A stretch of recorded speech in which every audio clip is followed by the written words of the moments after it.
Hello, everyone, and this is Dalia again, and I'm reading more 5-Minute Princess stories.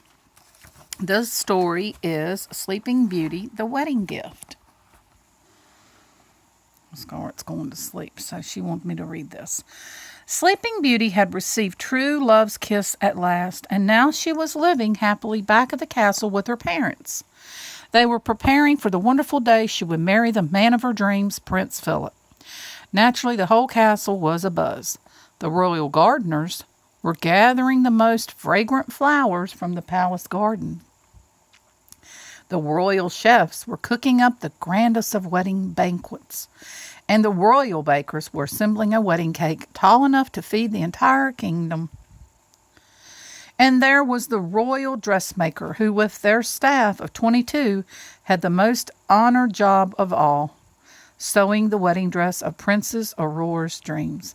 The dressmaker curtsied to Aurora, her parents, and the 3 good fairies who had cared for Aurora for 16 years. "If you please, your royal highness, what did you have in mind?" the dressmaker politely asked Aurora, as she held up samples to show the princess. "Well," Aurora began. "You'll want white, of course," the dressmaker broke in, "though not too white. I see something more vanilla to complement your lovely skin." She motioned to her assistants. "As your highness will see, I have some gorgeous ivory satin here and an off-white brocade that says Divine All Yes." "Actually," Aurora said, but the dressmaker wasn't done yet. "And by all means you'll want a train, 20 feet or so, I should say." Truthfully, that wasn't what Aurora had in mind at all. But before Aurora could say anything, the fairy Merryweather spoke up. "But what if Briar Rose, oh goodness me, Princess Aurora doesn't want to dress that color," she said, pointing to one of the samples. Aurora smiled. What the dear girl needs is something blue," Merryweather said. "Oh, no," Flora scolded. "A wedding dress shouldn't be blue. It should be pink." Poor Aurora shook her head as she watched the fairies change the dress color. "Or perhaps," Fiona began.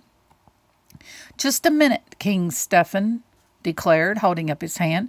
"Pink, blue, ivory, or cream, I hereby decree that the color of the gown be left to the bride." Aurora sighed with relief and smiled as her father gave her shoulder a little squeeze. Then the king went on. "The most important thing is the dress be covered with jewels, lots of them. After all, she is a princess." "Why, of course, your supreme highness," the dressmaker said with a most reverent bow. "Lots of jewels. My thoughts exactly." Aurora's face, one hopeful, suddenly fell. "Jewels? Oh dear, wasn't that a little much?" While her father and the dressmakers discussed various bejeweled designs, Princess Aurora tried to think of the best way to tell them what kind of dress she herself wanted. Then suddenly she felt a soft hand take hold of hers.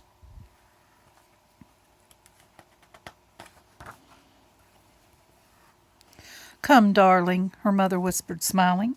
"I have something I'd like to show you." She nodded toward the king and dressmaker, deep in discussion.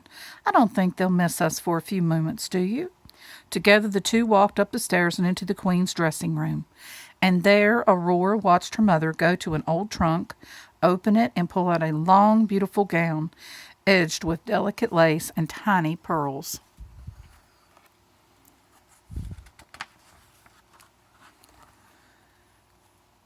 "This was my wedding dress when I was a princess," the queen explained, "and my mother before me. I had hoped one day you'd wear it if you'd like to, of course." "Oh, Mother," Aurora explained, "it's just what I had in mind."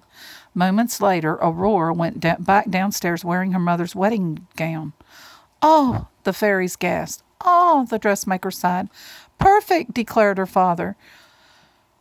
One and all agreed that the dress looked as if it had been made especially for Aurora. In a very special way, it had been. See, it was her mother's and her grandmother's. And that was more 5-Minute Princess stories.